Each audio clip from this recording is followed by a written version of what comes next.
Guys सब लोग please अपना अपना कैमरा ऑन करो बेटा। रजत, स्निग्धा, अरम, भव्या, प्रथम, आरव, प्लीज अपना अपना कैमरा ऑन करो बेटा। तो मैंने आपको रिसेंट मैसेज कर दिया था। हाँ पर तू दो डिवाइस कह रहा था, अभी तो मैं टेस्ट नहीं ले रहा, अभी एक इससे तो ऑन कर सकता है। कर सकता है तो बेटर रहेगा बेटा, कर ले, अगर नहीं कर सकता तो कोई बात नहीं, मैं तेरे ऊपर छोड़ता हूँ, ठीक है। हाँ जी, बाकी लोग तो एक सेकंड रुकेंगे जरा। आज सब देखो भाई, मैं पहले सोच रहा था आज टेस्ट लेने का आपका, लेकिन बीच में एक क्लास और नहीं ले पाया मैं, तबीयत खराब होने की वजह से। तो मुझे लगा पहले एक बार हमने जो ऑलरेडी टेस्ट ले रखे हैं। हाँ, ये मेरी आवाज दोबारा से कैसे आ रही है? मेरे को सुनाई दे रही है या आप लोगों को भी सुनाई दे रही है? नहीं, अच्छा मुझे लगा मेरी को आवाज नहीं सुनाई दे रही थी, कोई बात नहीं। हाँ जी, फिर से बता रहा हूँ। तो पहले तो मैं सोच रहा था आज आपका एक और टेस्ट लेना था हमें, लेकिन मुझे लगा कि पहले हम डिस्कस कर लें जो ऑलरेडी हमने टेस्ट लिए हैं, क्योंकि उसमें काफी ज्यादा गलतियां थी, या तो आप लोगों ने ढंग से सीरियस होकर टेस्ट नहीं दिए। हाँ जी भाई, जस्ट अ सेकेंड। हाँ जी, सॉरी गाइस।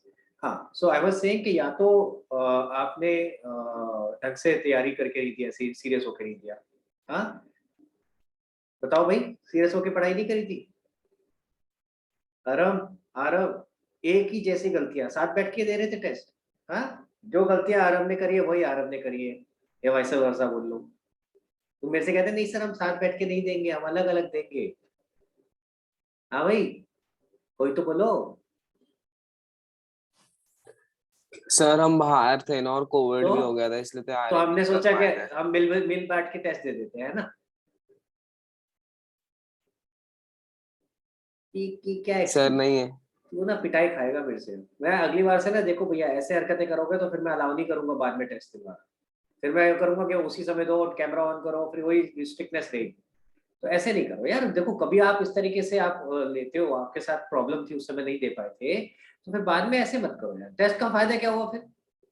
मैंने आपको पहले भी समझाया, टेस्ट का पर्पस मार्क्स नहीं होता है।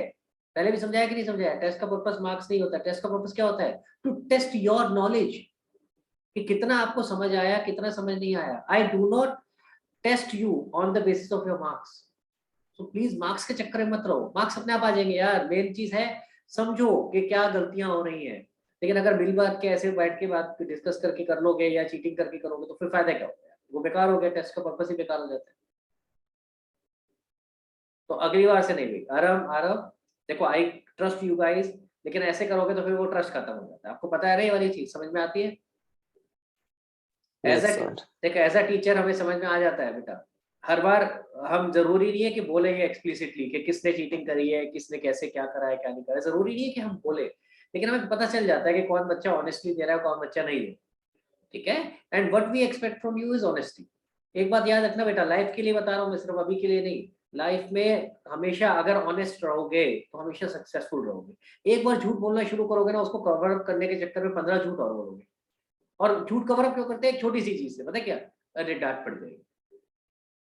99% हम झूठ क्यों बोलते हैं? इसी वजह से, अरे सामने वाले से डांट पड़ जाएगी। पर उसकी वजह से हमारे कितनी गंदी हैबिट पड़ जाती है झूठ बोलने की। और जब वो झूठ खुलेगा तो ही कभी ना कभी, ऐसा तो है नहीं कि खुलता नहीं है, तो और ज्यादा डांट पड़ेगी। तो क्या फायदा होगा यार? सो इसीलिए बेटर है, हैव सम करेज। उस समय बोल दो, कोई बात नहीं, जैसे मैं तैयारी नहीं करी थी, मेरी ये प्रॉब्लम थी, वो प्रॉब्लम थी। Accept it.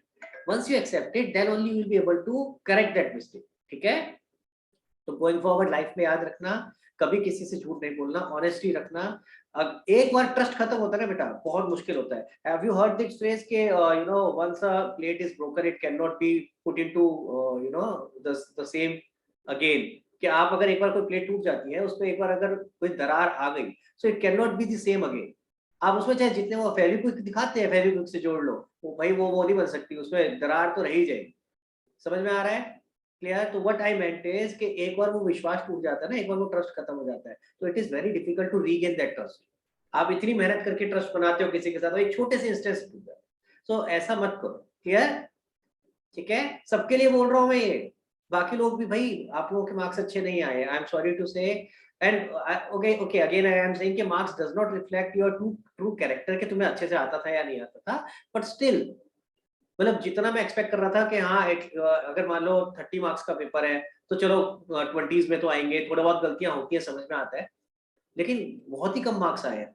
और मैं ओवरऑल बोल रहा हूँ सबके, तो या तो इसका मतलब आप सीरियस नहीं हो कि चल ठीक है दे दिया पेपर दे दिया, तो फिर ऐसे फायदा नहीं होगा देने का भाई। थोड़ा सीरियस होके पढ़ाई करके दो यार। हाँ, क्लियर, समझ आ रहा है? और अगर समझ नहीं आया, अगर आप सीरियस थे, आपने पढ़ाई करी, समझ नहीं आया, तो भी मेरे को बताओ कि क्या दिक्कत है। अब मेरी एक दो बच्चों से तो बात हुई थी, मैंने सबसे तो नहीं करी अभी, एक दो बच्चों से मैंने अलग से बात करी, मुझे एक दो फीडबैक तो समझ में आए थे। हमने ऐसा ढंग से रिवीजन नहीं किया, हमने क्या करा, हमने बुक खोल के बुक में से देखना शुरू कर दिया। बेटा रिवाइज करने का तरीका मैंने हमेशा बताया कैसे होता है। सबसे पहले रिवीजन होती है मेरे नोट्स में से, जो आपने नोट्स करे हैं, आप पूरे साल मेरे से पढ़ रहे हो, पूरे साल मेरे से एक तरीका सीख रहे हो क्वेश्चंस को करने का। अब अगर वही तरीका रिवाइज नहीं करोगे, बुक खोल के बैठ जाओगे, तो कैसे रिवीजन होगी? नहीं होगी ना। समझ आ रही है मेरी बात? हमेशा याद रखना, जब भी कोई चैप्टर रिवाइज करोगे तो मेरे जो नोट्स आपने अपने हाथ से लिखे हैं, जो मैं अभी यहाँ क्लास में लिखवाता हूँ कि क्या इंपॉर्टेंट पॉइंट्स है, क्या क्या प्रोसेस है किसी भी क्वेश्चन को करने का, उसको रिवाइज करो। हमेशा होना चाहिए सबसे पहले वो रिवाइज करो। सेकंड स्टेप होना चाहिए अपने हाथ से क्वेश्चंस करो। अकाउंट्स एक ऐसा सब्जेक्ट है मैथ्स की तरह जो पढ़ के नहीं हो सकता, अपने हाथ से करना पड़ेगा भाई। समझ आ रहा है ना? ठीक है, तो जब तक अपने हाथ से क्वेश्चंस नहीं करोगे तब तक नहीं हो सकता। आपके पास अगर टाइम कम है तो नंबर ऑफ क्वेश्चंस कम कर लो, चलेगा, लेकिन देखते रहने से नहीं होगा कि अच्छा मैंने क्वेश्चन देखा, आंसर देखा, समझ आ गया। अरे जब करने बैठोगे ना, स्टेप याद नहीं आना कैसे होना, ये कैलकुलेशन ही गलत हो जाएगी। तो जब तक अपने हाथ से नहीं करोगे नहीं आएगा समझ में। क्लियर है? समझ आ रही है मेरी बात? चाहे नंबर ऑफ क्वेश्चंस कम करो लेकिन अपने हाथ से प्रैक्टिस करो, देखने से नहीं होगा। ये दो बातें याद रखना। क्या दो बातें बताई? एक तो रिवीजन हमेशा मेरे नोट से करनी है, जो मेरे नोट्स आप नोट करते हो वहां से शुरू करो। कब? क्योंकि बहुत बार होता है, अब अगर आज कोई मेरे से पूछे कि मेरे से कहना है टेस्ट ले रहा हूँ अकाउंटिंग इक्वेशन का, अब मुझे याद थोड़ी ना अकाउंटिंग इक्वेशन में क्या पढ़ा था, हल्का हल्का याद होगा पर ढंग से याद थोड़ी ना है। तो क्या करूंगा, बुक खोल के बैठूंगा तो वैसे ही समझ नहीं आना, बुक में तो अपने हिसाब से दे रखा है भाई उन्होंने, हम बुक से थोड़ी ना पढ़ते हुए आए हैं, बुक से हमने क्वेश्चन प्रैक्टिस करे हैं सिर्फ। तो सबसे पहले क्या करूंगा, मैं अपने नोट्स देखूंगा, मैंने नोट्स में क्या लिखा था। हाँ, हम देखते हैं कि क्या रूल थे, रूल क्या बता रहा हूँ, थोड़ा सा हल्का सा याद दिला रहा हूँ कि उसमें होता था कि क्या बढ़ रहा है क्या कम हो रहा है ये देखो, या क्या आ रहा है क्या जा रहा है, याद आ रहा है? उसकी ये चीजें थी। जब ये चीजें पढ़ोगे ना तो आपको चैप्टर रिकॉल होना शुरू होगा, ठीक है, तो याद आना शुरू होगा। फिर क्वेश्चंस प्रैक्टिस करो अलग से। ये दो रूल हमेशा फॉलो करना है भैया, ये करोगे तभी मार्क्स आएंगे, नहीं तो फिर गड़बड़। क्लियर? एक और आखिरी बात बता रहा हूँ, फिर आ रहे हैं सीधा डायरेक्टली क्वेश्चन डिस्कशन पे। बेटा जब भी टेस्ट ले रहा हूँ मैं, ठीक है, अब गोइंग फॉरवर्ड सारे टेस्ट ही होने, मैंने आपको बताया, या डाउट सेशन होगा या टेस्ट होगा, दो ही चीज रह गई ना, कोर्स तो खत्म हो गया भाई आपका, जो कराना था मैंने करा दिया। तो दो ही चीजें रह गई, डाउट्स और टेस्ट। तो अब बेटा उसका यूज तभी हो पाएगा जब आप सीरियस हो। मैं तो टेस्ट ले रहा हूँ, आप सीरियसली नहीं दे रहे हो, चल दे दिया सर ने, टेस्ट बोला था देना है, हमने दे दिया, पढ़ा वड़ा कुछ नहीं, तो फायदा क्या होगा यार? वेस्ट हो गया ना वो टाइम। भाई आपने टेस्ट तो दिया, 1 घंटा तो लगाया, मैं भी चेक कर रहा हूँ, मैंने भी टाइम लगाया। So let's not waste it, let's utilize it. ठीक है, और मुझे ये भी समझ आता है कि आपके दूसरे पेपर भी हो सकता है, पेपर चल रहे हो या दूसरे भी और काम आपके पास है, और भी होमवर्क भी, बहुत सारी चीजें, बहुत सारी चीजों का प्रेशर है। ठीक है, तो मैं इसलिए कोशिश करता हूँ कि आपको थोड़ा टाइम भी दूं प्रिपरेशन करने का। जैसे मैंने आप ये वाला जानबूझ करके आज टेस्ट नहीं लिया, मैं चाहता था पहले ये पुराना वाला क्लियर करें, नहीं तो आपको अपनी गलतियां भी समझ नहीं आएंगी। जब मैं अगर और डिले कर देता ना इस डिस्कशन को, तो भूल भी जाओगे ये क्या करा था। ऑलरेडी थोड़ा टाइम निकल गया, मेरी तबीयत ठीक नहीं थी इस चक्कर में। ठीक है, तो मैं इसलिए ज्यादा डिले नहीं करना चाहता था इसको, डिस्कशन को। मैं चाहता था कि जो भी गलतियां करी समझ में आए, अभी हम समझे कि ये क्या होगा। ठीक है, क्लियर हुआ? तो गोइंग फॉरवर्ड जो भी टेस्ट होगा, प्लीज मेरी आपसे रिक्वेस्ट है उसके लिए सीरियसली तैयारी करो। और फिर से बोल रहा हूँ, मुझे पता चल जाता है कौन तैयारी कर रहा है कौन नहीं कर रहा है। कैसे पता चलता है? सबसे आसान तरीका बता रहा हूँ, सबसे आसान तरीका, अगर कोई तैयारी कर रहा होगा तो डाउट जरूर आएंगे। ऐसा हो ही नहीं सकता डाउट्स में, चाहे जितना अच्छा आपने तैयार कर लिया हो, जितना अच्छा आपने पढ़ा हो अभी तक, कुछ ना कुछ डाउट जरूर निकल के आएगा। तो जो बच्चे डाउट पूछ रहे होते हैं, पता चल जाता है वो तैयारी कर रहे हैं। सबसे आसान तरीका बता रहा हूँ, एज ए टीचर कैसे पता चलता है। समझ आ रही है मेरी बात? ठीक है, तो जितना ज्यादा पार्टिसिपेट करोगे, जितना ज्यादा मेरे से पूछोगे, मेरे पास आते रहते हैं बच्चों के, बहुत बच्चों के आते रहते हैं मैसेज, सर इसका क्या मतलब है, ये ऐसे क्यों हुआ, इस क्वेश्चन में ये क्या हुआ, इस क्वेश्चन में वो क्या हुआ। मैं रिप्लाई करता रहता हूँ। समझ में आ रहा है मैं क्या कह रहा हूँ? ठीक है, आप वैसे तो मेरे पास इंडिविजुअल आ रहे होते हैं, आप ग्रुप पे भी कर सकते हो। मैंने ग्रुप का दरवाजा इसीलिए तो खोला है कि टू वे कम्युनिकेशन इसीलिए तो किया है। उल्टा आई वुड प्रेफर ग्रुप पे करो तो ज्यादा अच्छा है।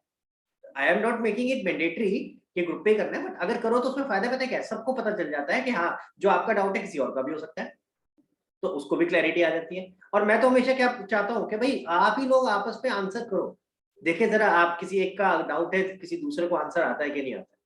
हाँ अगर गलत किया होगा तो मैं बता दूंगा, आपने देखा ही होगा, नोट किया होगा, मैं बीच बीच में अपने आप ही रिप्लाई करता रहता हूँ, किसी और ने भी आंसर करके फिर भी बता देता हूँ कि अगर कुछ उसमें ऐड करना है तो ऐड कर दिया, अगर कुछ गलत था उसको ठीक करना है तो ठीक कर दिया। ठीक है, तो try and practice as much as possible, जितना प्रैक्टिस करोगे उतना ही आपके लिए फायदा है। और एक और बात, आपके भाई पेपर वेपर जिन जिन के आ रहे हैं अभी रिसेंटली अगले एक आधा हफ्ते में है, तो मेरे से please get in touch separately, मेरे से डिस्कस करो, मुझे बताओ, आई will try and help you out in making the strategy के उस पेपर के लिए कैसे तैयारी करें। देखो मैं अपनी तरफ से यही चीजें कर सकता हूँ, मैं हर तरफ आपको गाइड कर सकता हूँ, आपको हेल्प कर सकता हूँ, जहां कोई क्वेश्चन समझ नहीं आ रहा, कोई कॉन्सेप्ट नहीं आ रहा, मैं समझा सकता हूँ। लेकिन एक काम आप ही ने करना है, एक काम आपने क्या करना है, आपने प्रैक्टिस करनी है, आपने पढ़ाई करनी है। वो मैं नहीं कर सकता, वो मैं आपके लिए नहीं कर सकता। आ रही है ना बात समझ में? वो आप ही को करना है। किसी ने मेरा स्टेटस देखा है अभी recently? DP DP not status, sorry, DP नहीं देखी किसी ने? किसी ने तो देखी होगी भाई। हाँ भाई, अपना टाइम आएगा। हाँ अपना टाइम आएगा। देखिए ये तो सबने देखी होगी पिक्चर, क्यों ईशा? नहीं सर, पिक्चर नहीं देखी, अरे आपकी पिक्चर डीपी नहीं देखी। देखी? क्या बात कर रही है? किस किस ने देखी है पिक्चर ये? हैंड रेस करो भाई, किस किस ने देखी? किसी ने नहीं देखी? डोंट टेल मी यार, सीरियसली किसी ने पिक्चर नहीं देखी है वाली? अवनी ने देखी सिर्फ। पिक्चर का नाम क्या है अवनी? गली बॉय। गली बॉय। अरब ने देखी है? अरे तो तूने भाई के साथ नहीं देखी? क्यों यार? अरब तेरे साथ पिक्चर नहीं देखी बैठ के इसने वाली? हाँ चलो, मतलब मेरे को नहीं लगा था, सर, देखी थी पर पूरी नहीं देखी हुई है। अच्छा मुझे लगा था कि आप लोगों ने देखी होगी यार, आपकी मतलब this is your generation movie, so I thought you guys would have seen this, but कोई ऐसे हो, कोई दिक्कत नहीं है, जब अपना पेपर पेपर से फ्री हो जाओ ना देखना। Very good movie, very good movie. It's not about कि मूवी कैसी बनी हुई है इन द सेंस के कैसे लोगों ने एक्टिंग करी है, वो सब नहीं, about the concept. And it is a true story है ये, ट्रू मतलब 100% ट्रू नहीं, बट हाँ ट्रू स्टोरी से इंस्पायर्ड है, यानी 90%, 90-95% ट्रू है। कि जो दिखाया है कि स्लम्स में से कैसे उठ करके यू नो जो लोग जो रणवीर सिंह जिसको पोर्ट्रे कर रहा है, he is a you know rap artist, किस तरीके से उसने अपने आप को इस स्टेज पे पहुंचाया है। डिवाइन करके नाम बंदा है जिस जो रैप आर्टिस्ट आर्टिस्ट है जिसके ऊपर ये स्टोरी बनी। सो मैं एक्चुअली ये क्यों डाला था पता है मैंने स्टेटस, आपकी तरह मैं भी एक इंसान हूँ भाई। जैसे कई बार आप बॉक डाउन होते हो ना, नहीं समझ में आ रहा होता क्या करूँ, कुछ मन नहीं लग रहा पढ़ाई में, कुछ दिमाग नहीं लग रहा है ना, होता है कि नहीं होता है बहुत बार ऐसा? या मैं जो भी कर रहा हूँ ऐसा लग रहा है कुछ सही नहीं हो रहा, सब गलत हो रहा है, कुछ समझ नहीं आ रहा है, बड़ा नेगेटिव सा एनवायरनमेंट हो जाता है, होता है कि नहीं होता? तो ऐसे केस में अपने आप को वापस ऊपर कैसे लेके आया जाए, वापस उस जोन में कैसे लाया जाए कि हाँ मुझे पढ़ाई करनी है। कहना आसान है, अरे वापस मोटिवेट हो, ये करो वो करो, तो वो मोटिवेशन आती कहाँ से है? समझ रहे हो मेरी बात? कई बार होता है ना ऐसा कि आप बहुत लो फील कर रहे होते हो, बहुत बहुत डाउन फील कर रहे होते हो, तो ऐसे केस में बोलते तो सब है कि भाई या पढ़ाई में दिमाग लगाओ, अरे लग ही नहीं रहा, यही तो दिक्कत है, लगाऊं कैसे? तो ऐसे केस में थोड़ा सा टाइम आउट लेना चाहिए, ऐसी चीज करनी चाहिए जो अच्छी लग रही है आपको और जहां से आपको लगता है कि मोटिवेशन मिल सकती है। मैं आपको एक छोटा सा एग्जांपल दे रहा हूँ, जब मैं आपके पेपर चेक कर रहा था ना, मैंने ये पिक्चर लगा दी सामने, गली बॉय। हो क्या रहा था, मेरी तबीयत भी ठीक नहीं थी कई दिनों से, कुछ भी काम नहीं हो पा रहा था, कुछ भी काम करने के लिए उठता था तो बिकॉज तबीयत भी ठीक नहीं है, मन नहीं हो रहा, मूड खराब हो रहा है, क्योंकि कोविड के चलते ना ये सारे चीजें फैक्टर्स आते हैं। तो I was getting very disturb, मैंने कहा यार ये क्या हो रहा है, टाइम वेस्ट करता जा रहा हूँ।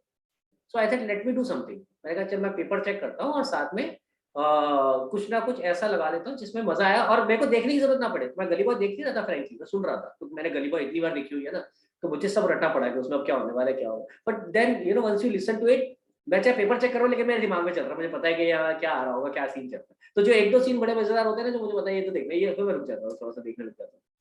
पर उसके बाद फायदा क्या हुआ, उससे दो फायदे हुए। एक तो क्योंकि वो मेरे को इतनी मोटिवेटिंग मूवी लगती है कि उसको देख करके खुद में मोटिवेशन आई कि नहीं मेरे को करना है, और मैंने उस दिन रात को बैठ कर ही आपके सारे पेपर चेक करके खत्म कर दिए। तो एक तो वहां से मोटिवेशन है कि नहीं मुझे करना है, चाहे तबियत ठीक नहीं है, ठीक है, मन कर रहा है नहीं कर रहा है, पर करते हैं। ठीक है, एक तो ये फायदा हुआ। दूसरा फायदा क्या हुआ, इस बहाने पेपर चेक हो गए साथ साथ मूवी देखते देखते। तो कई बार ऐसा होता है, अब मैं अगर सिर्फ पेपर चेक कर रहा हूँ तो बड़ा बोरिंग सा लग रहा था, तो मैंने साथ में लगा दिया, थोड़ा सा इंटरेस्टिंग। और फिर क्या होता है, आपको कुछ चीज चाहिए होती है अपने आप को इंस्पायर करने के लिए। हमेशा याद रखना, कभी भी अगर कोई आपसे, मैं आपसे पूछूं, मैं जब सीए की कोचिंग लेता था ना, सॉरी थोड़ा सा हम अलग जोन में चले गए, वैसे तो मुझे क्वेश्चंस डिस्कस करने थे, बट अब चले गए तो थोड़ी सी एक बात पूरी कर देता हूँ। जब मैं सीए की कोचिंग लेता था और अभी भी जब लेता हूँ बच्चों की, अभी भी मेरे को जो न्यूली अभी सीए में एनरोल हुए कुछ बच्चे, उनके लिए कोचिंग लेनी है, तो मैं हमेशा एक बात कहता हूँ, आप जहां जब भी पढ़ रहे होते हैं ना, जहां भी जिस भी टेक्स्ट पे या जिस भी टेबल पे आप जहां भी पढ़ रहे हो, अपने टेबल के ऊपर अपना ऑब्जेक्टिव लिखो कि तुम ये क्यों कर रहे हो। अपना ऑब्जेक्टिव लिखो। दो चीजें होनी चाहिए, एक टारगेट, कि टारगेट क्या है मेरा और वो टारगेट क्यों है मेरा। जैसे सपोज करो आपका टारगेट है मुझे बोर्ड्स में 95% लाना है, 98% लाना है, वट या आपका टारगेट है मुझे इस कॉलेज में जाना है। आ रही है मेरी बात समझ में? क्लियर है? अब उसके रीजन बड़े सारे होते हैं, ये तो हो गया टारगेट। अब अल्टीमेटली क्यों ऐसा क्यों चाहते हो सकता है आपको खुशी मिलती हो सकता है आपके मम्मी पापा का सपना हो। समझ में आ रही है बात? हो सकता है आपकी ड्रीम हो सकता है मम्मी पापा की ड्रीम हो। तो जो भी वो अल्टीमेट ऑब्जेक्टिव है, जो अल्टीमेट ऑब्जेक्टिव है उस टारगेट को अचीव करने का, वो जरूर लिखो। क्योंकि जब आप बॉब डाउन होते हो ना, अगर आप उसको वापस से देखोगे तो वापस से याद आएगा, अरे नहीं यार मेरे को करना है, इस रीजन के लिए करना है। वो रीजन दिखाई देगा ना सामने, तो वो इंस्पिरेशन अपने आप आएगी कि हाँ मैं पढ़ता हूँ, मेरे को ये रीजन और ये टारगेट अचीव करना है और विद दिस रीजन। तो रीजन आपके पास क्लियर होना चाहिए। कई लोग कहते हैं ना, मैं आपको छोटा सा एग्जांपल दे रहा हूँ। कई लोग मेरे से कहते हैं कि सर मैं पूछता हूँ सीए क्यों कर रहे हो, तो या मैं सीए का एग्जांपल दे रहा हूँ, सीए के बारे में मैं बात ज्यादा करता हूँ, कई स्टूडेंट्स को कोच कर चुका हूँ उसके लिए, तो इसीलिए मैं उसका एग्जांपल। तो मैं अगर उनसे पूछता हूँ क्यों कर रहे हो भाई सीए, तो कई बच्चे कहते हैं कि मम्मी पापा का मन है इसलिए मैं करना चाहता हूँ। मैंने कहा अच्छा तेरा मन नहीं है? कहते नहीं, अगर सर मम्मी पापा का मन है, उनका सपना पूरा करना है, तो मैंने कहा अल्टीमेटली किसके लिए कर रहे हो, मम्मी पापा के लिए? कहता हाँ सर। मैं कहा नहीं, तुम अपने लिए कर रहे हो। क्यों कर रहे हो? क्योंकि मम्मी पापा के लिए जब तुम पूरा कर दोगे सपना, मम्मी पापा खुश होंगे तो तुम खुश होगी। समझ आ रही है मेरी बात? तो अल्टीमेटली आप कोई भी काम करते हो ना जिंदगी में, याद रखना वो अपने लिए करते हो, किसी और के लिए नहीं करते। समझ आ रही है मेरी बात? कई बार हम सोचते हैं कि हम ये किसी और के लिए कर रहे हैं, अरे नहीं भाई, वो खुश होगा उसके बाद जो तुम्हें खुशी मिलेगी तुम उसके लिए कर रहे हो, उसकी खुशी के लिए नहीं, अपनी खुशी के लिए कर रहे हो। समझ आ रही है मेरी बात? जितनी भी आप अपनी जिंदगी में जितने भी डिसीजंस लेते हो, वो अपने लिए लेते हो। हमारे को कई बार लगता है हम किसी और के लिए कर रहे हैं, नहीं। हम किसी और के लिए भी अगर किसी की हेल्प भी करते हैं ना, कोई सड़क पे जा रहा होता है किसी की हेल्प कर देते हैं, मान लो सड़क पार करा दी किसी को फॉर एग्जाम्पल, कोई हेल्प, किसी को हेल्प चाहिए थी, हमने कर दी, हमें लगता है हमने उसकी हेल्प कर दी, नहीं, हमने अपने लिए काम किया ये। क्यों? क्योंकि हमने उसकी हेल्प करी, हमें अच्छा लग रहा है, हम अपने अच्छे फील करने के लिए कर रहे हैं, तो हर चीज हम अपने लिए कर रहे होते हैं।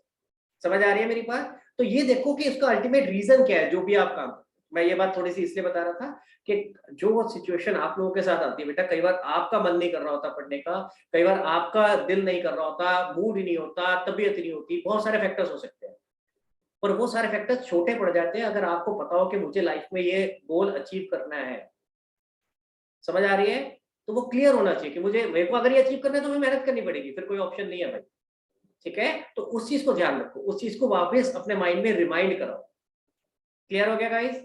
चलो तो सबसे पहले करते हैं बिल ऑफ एक्सचेंज का डिस्कशन। मैं जरा स्क्रीन शेयर कर रहा हूं आपके साथ, और अपना अपने आंसर शीट निकाल लेना। एक सेकंड आ रहा हूं, एक सेकंड।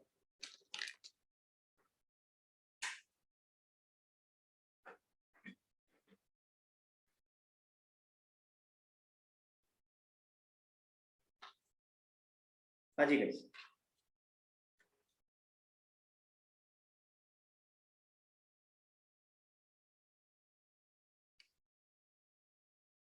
मैं जरा साथ में क्वेश्चन पेपर खोल रहा हूँ, आप लोग भी खोल लो, और मैं थोड़ा साथ साथ बताता रहूंगा कि क्या क्या गलतियां करी थी आप लोगों ने। हो सकता है किस मतलब किसी एक ने, किसने गलती करी हो सकता है आपने नहीं करी हो, किसी और ने करी हो, तो I will try to address कि क्या क्या गलतियां आपने करी हो। जो जो डाउट्स होंगे मेरे से साथ साथ पूछते रहना बेटा, ठीक है? जस्ट अ सेकेंड, मैं जरा पहले पेपर खोल लूँ। बिल ऑफ एक्सचेंज आप लोग भी अपने साथ में रखो भाई, पेपर और अपनी आंसर शीट, ठीक है? देखो सबसे पहला था a bill of exchange dated 1 July payable 3 months after date. तो जो भी उसकी डेट है उससे 3 महीने। अब कई बच्चों ने यहाँ पे भी भाई, मैंने आपको कितनी बार समझाया है, देखो दो तरीके से कैलकुलेशन होती है, मंथ्स में होती है या डेज में होती है। क्वेश्चन ने क्या बोला है, 3 मंथ्स आफ्टर डेट, तो महीनों में हो रही है ना 3 महीने। और यहाँ पे महीने कैसे काउंट करते हैं, जिस डेट से शुरू कर रहे हैं उसी डेट पे अगला महीना खत्म होगा।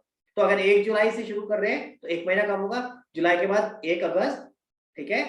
अगस्त सितंबर अक्टूबर, 1 अक्टूबर को आपके 3 महीने खत्म हो। सामने देखो मैंने कैसे किए, समझ आ रहा है? पहले मैंने 3 महीने ऐड किए, फिर उसके बाद 3 दिन ग्रेस के अलग से।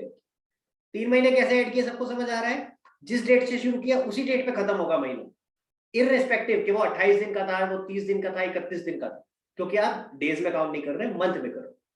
क्लियर हो रही है मेरी बात? बहुत बच्चों ने गड़बड़ करी है इन चीजों में, तो इसलिए ध्यान रखो इस बात को। ठीक, तो पहले वाले का आंसर समझ आ गया कैसे आया, फिर 3 दिन हमने ग्रेस किया। और ये जो मैं बात कर रहा हूँ जिस दिन से शुरू कर रहे हैं उसी दिन खत्म हो रहा है, ये सिर्फ कॉन्सेप्ट कहाँ होता है, बिल ऑफ एक्सचेंज में, अदरवाइज नहीं तो एक दिन पहले खत्म होता है ना महीना, मैंने समझाया था इसमें, क्योंकि 1 तारीख को काउंट, जिस दिन आपने बिल रेज किया उस दिन को काउंट नहीं करते, जिस दिन बिल ड्रॉ किया उसे काउंट नहीं करते, इसीलिए ऐसा होता है। तो बिल ऑफ एक्सचेंज में याद रखना किस तरीके से हो रहा है, ये एक एक्सेप्शन है। क्लियर? सेकंड वाला क्या था, 24 नवंबर को आपने किया पेबल 60 डेज आफ्टर डेट, यहाँ नंबर ऑफ डेज में काउंट होगा, तो यहाँ पे आपको डेज में करना है। कैसे करना है, मैंने देखो कैसे लिखा, 24 नवंबर प्लस 60 डेज और प्लस 3 दिन तो होंगे ग्रेस के। समझ आ रही है मेरी बात? ठीक, अब 60 डेज को मैंने फिर तोड़ना शुरू किया। पहले कैसे किया, 24 नवंबर से था, अब 24 नवंबर को काउंट नहीं करना, जिस दिन मैंने बोला ना ड्रॉ किया है बिल उसको काउंट नहीं करना, तो 24 के बाद देखो कितने दिन बच गए नवंबर के, 25, 26, 27, 28, 29, 30, नवंबर 30 का महीना होता है ना, तो 6 महीने बच गए, तो पहले मैंने 6 महीने नवंबर के लिख दिए। समझ आ रही है मेरी बात? तो 60 में से 6 दिन काउंट हो गए। क्लियर हुआ? अभी भी 54 बचे, तो अगला महीना मैंने पूरा का पूरा लिख दिया 31 दिसंबर। दिसंबर 31 तारीख, 31 का होता है कि नहीं, तो मैंने 31 पूरे दिन 31 दिन लिख दिया। समझ आ रहा है कैसे किया मैंने? सबसे पहले मैंने नवंबर के देखे कितने दिन बचे, फिर उसके बाद मैंने 31 दिसंबर के लिख दिया, तो टोटल कितने हो गए भाई, 37। यहां तक समझ आया? क्लियर हुआ? 60 में से 37 माइनस करो कितना आता है, 23। तो यानी कि जनवरी के कितने दिन काउंट होंगे, 23, यानी मैं यहाँ पे कहां तक पहुंच गया, 23 जनवरी तक। समझ आया सबको? नंबर ऑफ डेज में जब कर रहे होते हो तो डेज के हिसाब से चलना होता है, और उसमें जिस दिन ड्रॉ किया होता है बिल उस दिन को काउंट नहीं करो। ठीक है? क्लियर? हाँ जी। अब उसके बाद यहाँ 23 जनवरी तक तो पहुंच गए, उसके बाद 3 दिन ग्रेस के ऐड किया तो क्या आ गया, 26 जनवरी। अब क्योंकि 26 जनवरी हॉलीडे होता है, अब भैया किसी ने 27 जनवरी लिखा था आंसर, 27 नहीं होगा, पब्लिक हॉलीडे है, तुम्हें पहले से पता है 26 तारीख को छुट्टी है, पहले से पता है ना, तो फिर एक दिन पहले पैसे लो। अगर पहले से पता नहीं हो यानी इमरजेंसी हॉलीडे हो तब अगले दिन होता है। किसी ने किया था, मेरे को एक बार हैंड रेस करके बताओ, किसी ने किया था बेटा, किसने किया था कि 26 की जगह 27 किया था आपने आंसर, जल्दी बताओ, जल्दी हैंड रेस करके। किसी ने तो किया है भाई, मुझे याद है अच्छे से। चलो कोई बात नहीं, मैं इसलिए पूछ रहा हूँ ताकि आपको क्लियर हुआ कि नहीं हुआ, ये इसलिए जानना चाह रहा हूँ, और कोई रीजन नहीं है बेटा। ठीक है, चलो, तो 26 तारीख क्योंकि ऑलरेडी पता है पब्लिक हॉलीडे है, तो इसलिए एक दिन पहले। अगर ये इमरजेंसी हॉलीडे होता, क्वेश्चन में बताया होता कि इस दिन इमरजेंसी हॉलीडे हो गया, तो अगले दिन होता। क्लियर हो गया? अब आते हैं आखिरी वाले पार्ट पे, लास्ट वाला पार्ट मेरा यहाँ गलत है, यहाँ पे साथ में पहले मैं लिख रहा था फिर रह गया यहाँ पे, प्लस 3 डेज ऑफ ग्रेस, तो यानी प्लस 3 डेज, तो यहाँ आंसर आएगा आपका 7 जनवरी। तो मैंने कई लोगों का शायद आंसर गलत कर दिया है जिन्होंने 7 जनवरी करा है, तो भैया प्लीज सही कर लेना। ऐसा क्यों है, देखो मैंने गलती से क्या कर दिया था, मैंने सिर्फ आफ्टर साइड वाला पढ़ा, और ये एक्चुअली थोड़ा सा यही नुकसान होता है पिक्चर देखते देखते कर रहा था, तो थोड़ा सा ये प्रॉब्लम भी आ जाता है ना, कुछ फायदे कुछ नुकसान भी हो जाते हैं, फोकस फुल नहीं हो पा रहा था। हाँ देखो, तो हुआ क्या, क्वेश्चन में क्या लिखा था, कह रहा है 3 months आफ्टर साइट, तो पहले इसका मतलब समझते हैं क्या। 3 months आफ्टर साइट का मतलब जब वो बिल एक्सेप्ट हो गया है उस डेट से 3 दिन। समझ आ रही है बात? नॉर्मली क्या होता है, जब बिल ड्रॉ हुआ है उस दिन से काउंट करते हैं, यहाँ पे क्या आफ्टर साइट का मतलब जब बिल एक्सेप्ट हो गया है उस डेट से 3 महीने। क्लियर हो गया? समझ आ गई बात? तो इसमें तो एक्सेप्टेंस की डेट सेम ही थी, सॉरी 4 अक्टूबर थी दे रखी है, तो हमने ड्रॉ कब किया है बिल, 1 अक्टूबर को। अगर आफ्टर साइट नहीं लिखा होता, आफ्टर डेट लिखा होता तो 1 अक्टूबर से काउंट करोगे। समझ आ रहा है सबको? क्लियर? आफ्टर साइट का मतलब हो गया जब सामने वाले ने बिल एक्सेप्ट कर लिया वहां से काउंट करो। क्लियर हुआ गाइस सबको बात? ठीक है, तो डेज ऑफ ग्रेस इसमें भी मिलेंगे। ठीक, एक सिचुएशन होती है, अगर आप मैं आपको दिखाता हूँ, रुको साथ में बुक में दिखाता हूँ, और ये बहुत इंपॉर्टेंट क्वेश्चन है ये, कि डेट, आपको डेट निकालनी है, और इतने बच्चों ने गलतियां करी है ना डेट निकालने में, भैया मत करो प्रैक्टिस डेट लिख के, यही होने वाला है। हाँ जी, पेज नंबर 17.6 17.5 पे आओ।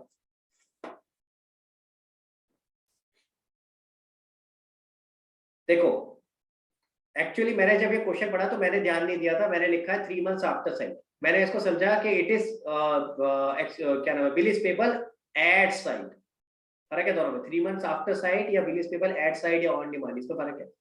अगर मैं बोल रहा हूँ bill is payable 3 months after site, यानी जब सामने वाले ने देखा है उसके 3 महीने बाद ये पेबल होगा, तो यानी एक्सेप्टेंस से 3 महीने बाद होगा।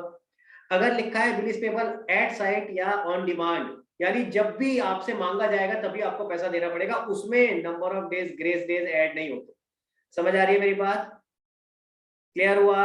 तो क्या हो सकता है, तो टोटल 3 तरह की सिचुएशन हो सकती है। एक तो क्या हो सकता है, आप सिर्फ लिखा हो bill is payable after 3 months after date, bill is payable 3 months after date, तो हम क्या करते हैं, जो date of drawing of bill है वहां से कैलकुलेट करते हैं। जो पहला वाला केस है देखो, 3 months आफ्टर डेट लिखा है ना, तो हम क्या करते हैं ऐसे में, जो date of drawing of the bill है वहीं से कैलकुलेट करते हैं। अगर लिखा है 3 months आफ्टर साइट, तो हम एक्सेप्टेंस की डेट से काउंट करते हैं 3 months। और अगर सिर्फ लिखा होता bill is payable at sight या bill is payable on demand, अगर ये दोनों में से कोई भी वर्ड लिखा होता तो फिर तो क्या होता, जब भी सामने वाला पैसे मांगेगा तभी देने पड़ेगा, तो उसमें टाइम पीरियड नहीं होता, 3 months 4 months ये सब नहीं होता। क्लियर हो गया? तो 3 तरीके से कैसे आ सकता है क्वेश्चन, सबको क्लियर है ये?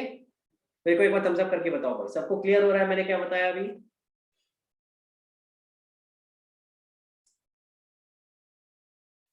ग्रेट, चलो फिर आगे चलते हैं। तो मैंने एक्चुअली यहाँ पे गलती क्या कर दी, मैं समझा कि यहाँ पे मैंने एट साइड दे रखा है, जबकि यहाँ एट साइड नहीं था, 3 months after side. Clear? Okay, चलो भाई आगे चलो, सेकंड क्वेश्चन पे आ जाते हैं। अब सेकंड क्वेश्चन में देखो, पहली बात भैया, जिन लोगों ने फॉर्मेट नहीं बनाया, नरेशन नहीं लिखी, मैं बार बार कह चुका हूँ, अवनी फॉर्मेट बनाया था तूने? कब कब सीखोगे भाई? मतलब एक चीज समझो ना, मैं बार बार कह रहा हूँ, ये तो गलती कॉमन है, हर कोई करता है, तो तुम मत करो। ना हम तो अपनी करके देखेंगे, ऐसा तो ना होता किसी और ने करी उसने करी हम करेंगे दोबारा, फिर हम कहेंगे हाँ हमने भी करी। अरे नई गलती कर लो भाई, कुछ नया गलती कर लो, मैं अगले साल जब बच्चों को पढ़ाऊंगा तो उन्हें बताऊंगा कि पिछले साल वालों ने ये करा था, तुम मत करना, तो पुरानी वाली तुम मत रिपीट करो। तो प्लीज मैं बार बार बोलता हूँ कि जब भी जर्नल एंट्री करनी हो, कहीं भी करनी हो, तो फॉर्मेट बनेगा, नरेशन लिखी जाएगी, ठीक है? क्लियर? और नरेशन जब लिखते हो तो भैया प्लीज बीइंग या फॉर से नरेशन शुरू होती है, अरम या आरव, किसी ने तो मेरे को याद आ रहा है लिखा था बीइंग फॉर, कुछ नहीं लिखा, सीधा लिख दिया रेक्टिफिकेशन की, याद है मेरे को, ऐसा लिखा था रेक्टिफिकेशन एंट्री, खत्म। सर वो बिल्स ऑफ एक्सचेंज में भी हमने बीइंग फॉर नहीं लिखा, क्योंकि हमारी मैम कह रही थी कि ये हाँ। डिलीट हो गया, मतलब ये लिखना नहीं है। अच्छा ऐसा है तो फिर चलो कोई बात नहीं, अगर तुम्हारे टीचर ने अलाउ कर दिया तो कोई बात नहीं, चलेगा, बट नॉर्मली हम लिखते हैं, ठीक है? चलो भाई, तो ये बातें डिस्कस कर लिया करो मेरे साथ, ताकि मुझे पता रहे कि तुम्हारे टीचर ने ऐसे कर रखा है कि तुम्हें अलाउ कर रखा है कि नहीं लिखो तो चलेगा, ठीक है? चलो भाई, तो देखो भाई, पहले वाला क्या था, रमेश, पहली बात किसकी बुक्स पे करनी है हमें एंट्री? रमेश की बुक्स। अब गाइस बहुत ध्यान से समझना, अगर रमेश की बुक्स पे करनी है तो हमें रमेश के पॉइंट ऑफ व्यू से सोचना है। मान के चलो हम रमेश हैं, तो सोचो कि हमारे पास बिल आ रहा है या बिल जा रहा है या क्या हो रहा है, ठीक है? तो रमेश के पॉइंट ऑफ व्यू से पहला क्या लिखा, रमेश ऑनर्ड हिज एक्सेप्टेंस। इसका मतलब क्या है, रमेश ने कोई एक्सेप्टेंस दे रखी थी, उसने वो ऑनर कर दी, रमेश ने एक्सेप्टेंस दी थी, यानी रमेश की बुक में किस नाम से आ रहा होगा, बीपी के नाम से। भाई ड्रॉ तो किसी और ने करा है, रमेश तो क्या दे रहा है, एक्सेप्टेंस। आ रही है बात समझ में? क्लियर है? ये पॉइंट इंपॉर्टेंट है सबसे पहला। अगर ये स्टेप गलत कर दिया आपने या बीआर ले लिया, तो ये तो क्वेश्चन ही गलत कर दिया आपने। रमेश की बुक में तो बीआर है ही नहीं, रमेश के पास तो क्या है, बीपी, क्योंकि रमेश ने एक्सेप्ट किया है, ठीक है? तो Ramesh honoured his acceptance by cheque, यानी जो उसका बिल्स पेबल था उसने उसको ऑनर कर दिया, कैसे? चेक से, यानी बैंक से पे करके, तो एंट्री क्या हो गई, बीपी टू बैंक। अगला देखते हैं, रमेश ऑनर्ड हिज एक्सेप्टेंस, उसने एक्सेप्ट करा, उसने ऑनर कर दी अपनी एक्सेप्टेंस, तो यानी बीपी तो डेबिट होगा, ऊपर वाले में भी था ना जैसे बीपी डेबिट, ऐसे यहाँ भी हो रहा है। पर कैसे किया, आपकी बात कैसे किया, by endorsement of a bill of the same amount of 10,000 which he received from Mr Sohan. उसको सोहन से, सोहन उसका कोई डेटर होगा, सोहन से कोई बिल मिला था, सोहन से कोई बिल मिला था, वो बिल उसने उठा करके इसको दे दिया, भाई एक काम कर, मैंने तेरे को 10,000 पे करने थे ना, तो एक काम कर 10,000 का बिल ले ले और मेरी जान। समझ आ रही है बात? यानी हमारे पास क्या था, बी आर, रमेश के पास किसी और से बी आर था, किससे, सोहन से, हमने वो बी आर उठा करके दे दिया किसको, इस बीपी के अगेंस्ट, क्लियर हो गई बात? तो बीपी तो डेबिट हो रहा था क्योंकि हमने अपनी एक्सेप्टेंस को ऑनर किया। जब ऑनर करोगे एक्सेप्टेंस तो बीपी डेबिट होगा, खत्म होगी लायबिलिटी। और हमारे पास से एक बिल जा रहा है तो हम क्या करेंगे, उस बीआर को क्रेडिट कर देंगे। याद आ रहा है, जब बिल आता है तो बीआर डेबिट होता है और जब जाता है तो क्रेडिट होता है। कई लोगों ने यहाँ टू सोहन कर दिया, अरे भाई सोहन थोड़ी ना होगा, हमारे पास से क्या सोहन तो ऑलरेडी कम हो चुका है, हमारे पास से तो क्या जा रहा है, बिल जा रहा है इस समय। हाँ निशा, नहीं आया, ये 2BR2 होगा क्या कह रही दोबारा बोल। सर। 2 बिल रिसीवेबल क्यों होगा वो समझ अच्छा में नहीं आया। मैं दोबारा बताता हूँ, मुझे एक बात बता, मान ले तू रमेश है, ठीक है, और तेरे को सोहन से एक बिल मिला है, तो तू क्या एंट्री पास करेगी?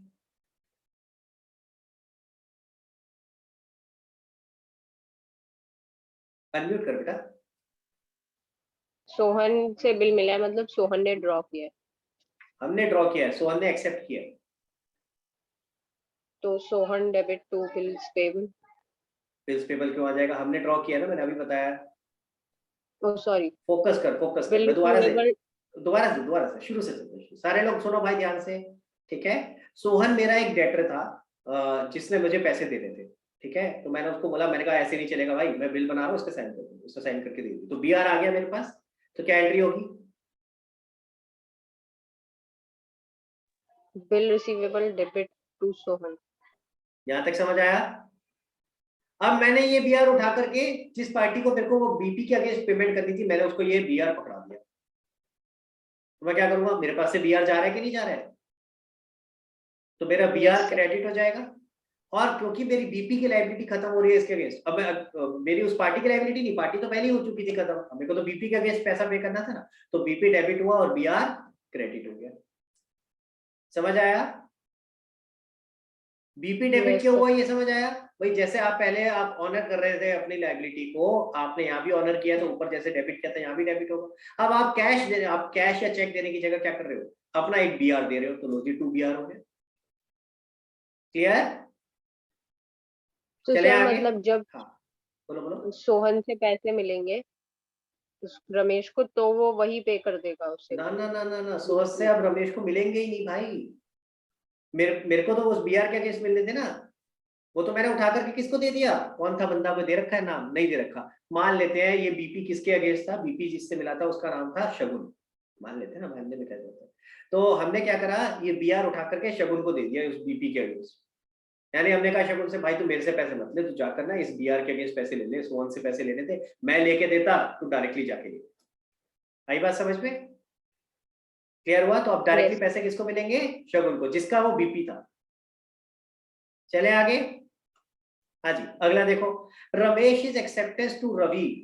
अब यहाँ चेंज होगी कहानी, क्या हो गया, Ramesh is acceptance to Ravi. Ramesh ने जो एक्सेप्टेंस दे रखी थी रवि को, यानी हमने अपनी एक्सेप्टेंस दे रखी थी रवि को, अगेन हमारी बुक्स में फिर क्या आ रहा होगा, बीपी।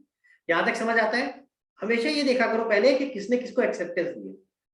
अगर हमने दी एक्सेप्टेंस तो हमारी बुक्स में बीपी आ रहा होगा, अगर किसी और ने हमें एक्सेप्टेंस दिया तो हमारी बुक्स में बीआर आ रहा होगा। क्लियर? समझ आया? कौन ड्रॉर है कौन ड्रॉ, ये पहले ये देख लिया करो, फिर अगले स्टेप पे जाया करो। हाँ जी आगे क्या दिया हुआ है, Ramesh acceptance to Ravi is dishonour. Dishonour हो गई भैया, यानी हमने किसी को कोई एक्सेप्टेंस दी थी, हमारी बात की वो जो हमने वादा किया था वो हमने वादा पूरा नहीं किया। किसने किया? हमने नहीं किया, क्योंकि हमने तो एक्सेप्टेंस दी थी, हमने तो पेमेंट करना था। तो आगे क्या बोला है, नोटिंग चार्जेस कितने, 20 पेड बाय द होल्डर हरी। तो हमने हरी को एक्सेप्टेंस दी थी कि भाई मैं तेरे को 3000 रुपए दूंगा, लेकिन मैंने पे नहीं करे और उसको 30 रुपए नोटिंग चार्जेस भी पे करने पड़े। तो ऐसे केस में मैं अपनी बुक्स में क्या एंट्री करूंगा? तो नॉर्मली सोचो जिसकी बुक्स में बीपी होता है वो क्या एंट्री करता है, बीपी टू रवि, यही एंट्री होती। और क्योंकि नोटिंग चार्जेस भी है इस केस में, तो नोटिंग चार्जेस की लायबिलिटी भी हम ही बियर करेंगे। हमने अभी पे नहीं करे हैं, पे किसने करे होंगे, जो होल्डर है यानी हरि ने। समझ में आ रहा है? इसमें हरि था रवि था, मैंने गलत लिख दिया क्या, एक सेकंड, ओहो सॉरी सॉरी, इसमें हरि भी है रवि भी है, तो ये थोड़ी कहानी और समझ लो, एक स्टेप और आगे था, ध्यान से सुनना। क्या है, 3 पार्टी है, कौन कौन, रमेश जो कि हम खुद हैं, दूसरा रवि, और तीसरा कौन है, हरि। ठीक है 3 पार्टी। क्लियर? अब ध्यान से सुनो, हमारे लिए पार्टी कौन है, रवि। ठीक है, तो हमने तो रवि को वादा किया था कि हम 3000 रुपए तेरे को पे करें। क्लियर हो रहा है? यहां तक बात समझ आ रही है? ठीक। अब रवि ने ये जो बिल था वो आगे पास ऑन कर दिया होगा हरि को, रवि ने हरि को पे करना होगा, वो उनकी आपस की रिलेशन है भाई। तो रवि ने इसको आगे पास कर दिया होगा हरि को, और जब हरि पैसे लेने आया तो हमने उसको मना कर दिया। पहले इस जो कहानी मैंने बताई इसको पढ़ो और पढ़ के देखो कि क्या आप समझ में आया क्वेश्चन, आया समझ में, क्लियर हो गया कि क्या कहानी थी। ठीक है, ये जानबूझ करके हरि और रवि दो नाम मैंने डाले थे ताकि बच्चे कंफ्यूज हो के क्रेडिट में रवि आएगा या हरि आएगा। भाई हमारे को तो रवि से मतलब है ना, हमें तो हरि से मतलब ही नहीं है। क्लियर हुआ? तो हरि हमारे पास पैसे लेने आया, हमने मना कर दिया कि हम नहीं दे रहे। तो ऐसे केस में क्या होगा, जो डिसऑनर की एंट्री होती थी बीपी टू क्रेडिटर, हमारा क्रेडिटर कौन है, रवि, हमें तो रवि को पे करना है ना भाई। और इस समय हुआ क्या होगा, किसने नोटिंग चार्जेस पे करे होंगे, हरि ने पे करे होंगे। हरि किससे रिकवर करेगा, रवि से, और रवि किससे करेगा, हमसे। तो हमें तो रवि को देने पड़ेंगे ना ये 20 रुपए। आई बात समझ में? तो इसलिए हम अपने बुक्स में नोट कर रहे हैं खर्चा नोटिंग चार्जेस का 20 रुपए। क्लियर हुआ सबको? चलो आगे चलते हैं। मैंने जानबूझ करके ये थोड़े से टेढ़े टेढ़े से आपको केसेस दिए थे ताकि आप खुद दिमाग लगा के समझ सको। सीधे सीधे आएंगे जरूरी नहीं है भैया, सीधा सीधा आ जाएगा कि हाँ भाई ये ट्रांजेक्शन उठा के पूरी पूरी बुक्स बनाओ, ऐसा नहीं होगा, बीच में से कुछ भी उठ के आ सकता है। ओके, अगला डी पार्ट क्या कह रहा है, Suresh accepted a bill from Ramesh. Suresh ने एक्सेप्ट किया है, तो यानी क्या मतलब हुआ,